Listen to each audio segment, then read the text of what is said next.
అంటే అసలు వాళ్ళు ఆకలేసి అరిచారో నా కోసం అరిచారో కూడా అర్థం కాని సిచ్యువేషన్లో ఉన్నాను.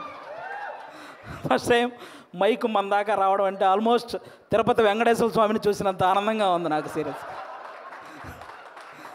నేను జబర్దస్త్ స్టేజ్ మీదకి రావడానికి కూడా చాలా తక్కువ టైం పట్టింది. కానీ ఈరోజు ఈ స్టేజ్ మీదకి రావడానికి నిజంగా చాలా ఎక్కువ టైం పట్టింది. ఒక టైంలో ఇలా అందరూ మాట్లాడుకుంటూ పోతే ఆగస్టు 9th వచ్చేస్తుందేమో అని సందేహం కూడా వచ్చింది. చిన్న సందేహం కూడా వచ్చింది నాకు నిజంగా. అసలు బేసిక్గా ఈ ఈవెంట్కి నేను ఇంకా కొంచెం ముందే రావాలి. దారిలోనే ఈ ఈవెంట్ చూసుకుంటూ వస్తున్నా. ఈలోపు వాడెవడో సుమగారికి లవ్ యూ చెప్పాడు. మాదాపూర్ వెళ్ళాల్సిన వాడిని అటు మణికొండ వెళ్ళి తిరిగి మళ్ళీ రివర్స్ అయ్యి వచ్చారు. ఎందుకంటే రాజీవ్ కనకాల గారే ధైర్యం చేయరు సుమగారికి చెప్పడానికి. అలాంటిది అతను ధైర్యం చేశాడు. అది సీరియస్గా సాహసం అనే చెప్పాలి అది. ఓకే, ఈ సినిమా నువ్వా చాలు మళ్ళీ చెప్తావేంటి? ఓకే, ఈ సినిమాలో నేను చేయలేదు. ఈరోజు ఈ ఫంక్షన్కి రావడానికి ఒకే ఒక్క రీజన్, మా నాగబాబు గారు అమ్మాయి ప్రొడ్యూస్ చేసింది కాబట్టి ఈరోజు ఇక్కడికి రావడం జరిగింది అంతే. అంటే ఆయన తన తమ్ముడు కళ్యాణ్ గారి గురించి తప్ప తన గురించి ఏమాత్రం ఆలోచించుకోకుండా నిస్వార్థంగా పనిచేసి తన తమ్ముడు సక్సెస్లో ఆయన కూడా భాగమైన మా నాగబాబు గారు అమ్మాయి ప్రొడ్యూసర్గా చేశారు కాబట్టి ఈరోజు ఇక్కడికి రావడం జరిగింది. అంటే మెగా ఫ్యామిలీ అనగానే వాళ్ళని చూస్తే చాలు అనే ఫీల్ ఉన్న మాలాంటి చిన్న చిన్న ఆర్టిస్టులకి నాగబాబు గారు మా అమ్మలందరినీ దగ్గర కూర్చోబెట్టుకొని ఆయన చేతులతో అన్నం కలిపి తినిపించిన రోజులు ఉన్నాయి. అలాంటి మా నాగబాబు గారు అమ్మాయి ప్రొడ్యూసర్గా చేసింది కాబట్టి ఈరోజు ఇక్కడికి రావడం జరిగింది. వాళ్ళ అన్నదమ్ముల గురించి ఎవరైనా తప్పుగా మాట్లాడితే ఆయన అడ్డుగా నిలబడి నన్నేమైనా అనండి కానీ నా అన్నదమ్ముల జోలికి మాత్రం రావద్దని ఒక గోడలాగా నిలబడి ఎప్పుడు వాళ్ళని కాపాడుకుంటూ వస్తున్న మా నాగబాబు గారు అమ్మాయి ప్రొడ్యూసర్గా చేసింది కాబట్టే ఈరోజు ఇక్కడికి రావడం జరిగింది. అంటే ఎప్పుడు అన్నయ్య మంచితనం, తమ్ముడు మంచితనం ఇవే మాట్లాడుకుంటూ ఉంటాం. కానీ వాళ్ళని మాకు ఇంత దగ్గరగా చేసిన మా నాగబాబు గారి మంచితనం కూడా మీ అందరికీ తెలియాలి. అందుకే ఈరోజు ఇది చెప్తున్నాను అనమాట.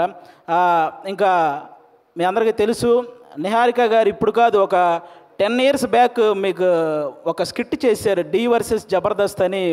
అందులో నాగబాబు గారి క్యారెక్టర్ చేశారు నిహారిక గారు. ఆ స్కిట్ నేనే రాశాను. ఫస్ట్ టైం ఒక టైమింగ్ అంటే ఎలా ఉండాలి, ఒక పంచ్ టైమింగ్ వేసేటప్పుడు ఆ మాడ్యులేషన్ ఎలా ఉండాలి, ఇవన్నీ కూడా నాకు ఒక రకంగా అలవాటైంది కూడా నిహారిక గారి టైమింగ్ చూసే. నాకు ఆ రోజు నేను స్కిట్ రాసినప్పుడు ఆ విధంగా నిహారిక గారు అప్పటి నుంచి నాకు పరిచయం అనమాట. అంటే నిహారిక గారు వాళ్ళ పెదనాన్నగారి లాగే కొత్త టాలెంట్ని ఎంకరేజ్ చేసే గుణం ఉంది. వాళ్ళ బాబాయ్ గారి లాగే అనుకున్నది సాధించే గుణం ఉంది. అలాగే వాళ్ళ నాన్నగారి లాగే ఎంత కష్టం వచ్చినా సరే నవ్వుతూ ముందుకెళ్ళే గుణం ఉంది.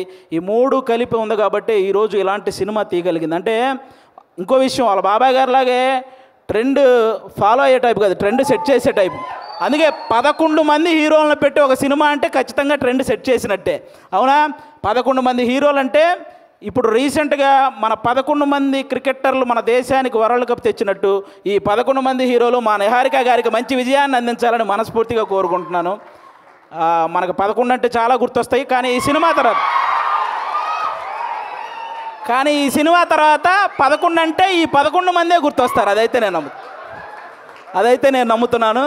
కాబట్టి అంటే ప్రతి ఊర్లో ఒక కమిటీ ఉంటుంది. ఆ కమిటీలో కుర్రాళ్ళు ఉంటారు. బేసిక్గా సమస్యను క్రియేట్ చేసేది వాళ్ళే, సమస్యను సాల్వ్ చేసేది వాళ్ళే.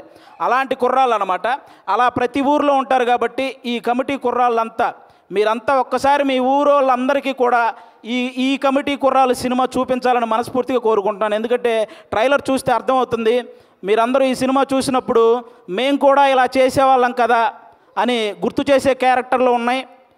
మేము ఇలా ఎందుకు చేసాం అని ఆలోచింపజేసే క్యారెక్టర్లు ఉన్నాయి. ఇక నుంచి ఇలా చేద్దాం అని అనుసరించే క్యారెక్టర్లు కూడా ఉన్నాయి అనిపిస్తుంది ఈ సినిమాలో. కాబట్టి మీరందరూ కూడా ఈ కమిటీ కుర్రాళ్ళ సినిమా, మీ ఊర్లో ఉన్న కమిటీ కుర్రాళ్ళందరూ ప్రతి ఊరు వాళ్ళని తీసుకెళ్ళి ఈ సినిమా చూడాలని మనస్ఫూర్తిగా కోరుకుంటున్నాను. అలాగే ఈరోజు ఇక్కడికి ఈ సినిమాని ఆశీర్వదించడానికి వచ్చిన మన ముగ్గురు గెస్ట్ల హీరోలు, అంటే వాళ్ళు కథ నేను సెలెక్ట్ చేసుకోవటం కాదు, కథ నన్ను సెలెక్ట్ చేసుకోవాలి అని ఫీల్ అయ్యే ముగ్గురు గెస్టులు ఇక్కడ ఉన్నారు మనకి. వాళ్ళ ముగ్గురు వైవిధ్యమైన సినిమాలు చేస్తూ వస్తున్నారు.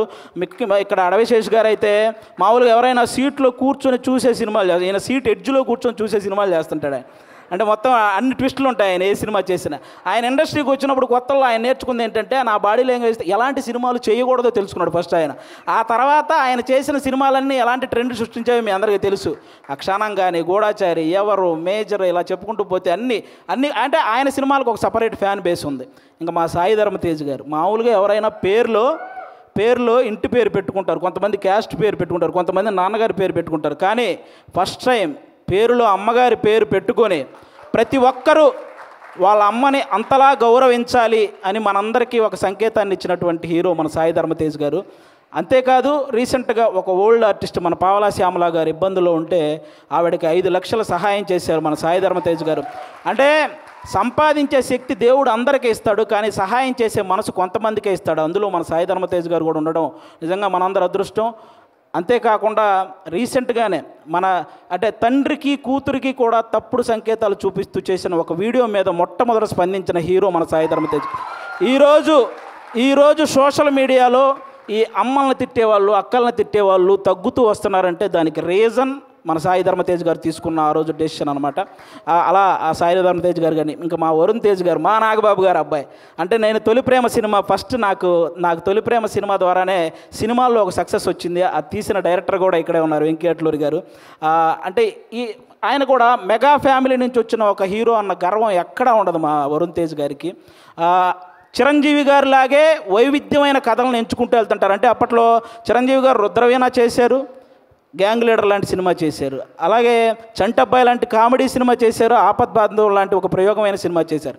అలాగే మా వరుణ్ తేజ్ గారు కూడా తొలి ప్రేమ లాంటి లవర్ బాయ్ క్యారెక్టర్ చేశారు, ఫిదా లాంటి పక్కింటబ్బాయి లాంటి క్యారెక్టర్ చేశారు, అంతరిక్షం లాంటి ప్రయోగం చేశారు, గద్దలకొండ గణేష్ లాంటి మాసు చేశారు, F2 లాంటి ఫన్. అంటే ఒక డైరెక్టర్కి ఛాలెంజ్, నేను ఏదైనా చేయగలను, మీరు ఎలాంటి సబ్జెక్ట్తో వచ్చినా చేయగలను అనే హీరోగా మా వరుణ్ తేజ్ గారు తయారవుతున్నారు. కాబట్టి ఇలాంటి గెస్టులు ఈరోజు మన దగ్గరికి రావడం నిజంగా మీ సినిమాకి, అలాగే ముఖ్యంగా ఇక్కడ ఈరోజు ఎవరైతే కుర్రాళ్ళు ఉన్నారో మొత్తం, నేను బేసిక్గా ఇక్కడ ఎవరో కొత్త కుర్రాళ్ళు అన్నారు, కానీ వాళ్ళు స్టేజ్ మీద మాట్లాడింది, ట్రైలర్లో చేసింది చూస్తే ఈ ముందున్న వాళ్ళందరూ కొత్త కుర్రాళ్ళు అనిపించింది నాకు. అలా మాట్లాడుతున్నారనమాట. కానీ అస్సలు సినిమా ఎక్స్పీరియన్స్ లేని ఈ టాలెంటెడ్ కుర్రాళ్ళకి సినిమా మాత్రమే ఎక్స్పీరియన్స్ ఉన్న సాయి కుమార్ గారితో కలిసి చేయటం మీ అందరూ అదృష్టం నిజంగా. కాబట్టి మీ అందరికీ once again all the best. August 9 తర్వాత ఖచ్చితంగా ఈ సినిమాకి సక్సెస్ మీట్ ఉంటుందని నేను మనస్ఫూర్తిగా కోరుకుంటున్నాను. వన్స్ అగైన్ నిహారిక గారికి కూడా ఆల్ ద బెస్ట్ అండి. థ్యాంక్ యూ ఆది గారు. నెక్స్ట్ మీటింగ్కి మైక్ పట్టుకెళ్తున్నారా? అండ్ కొంతమంది మాట్లాడితే ఆపితే బాగుంటుంది అనిపిస్తుంది, కానీ ఈయన మాట్లాడితే మాత్రం చెవులు నిక్కబుడుచుకొని మరీ వింటూ ఉంటాము. సో ఆది గారు, థ్యాంక్ యూ సో మచ్.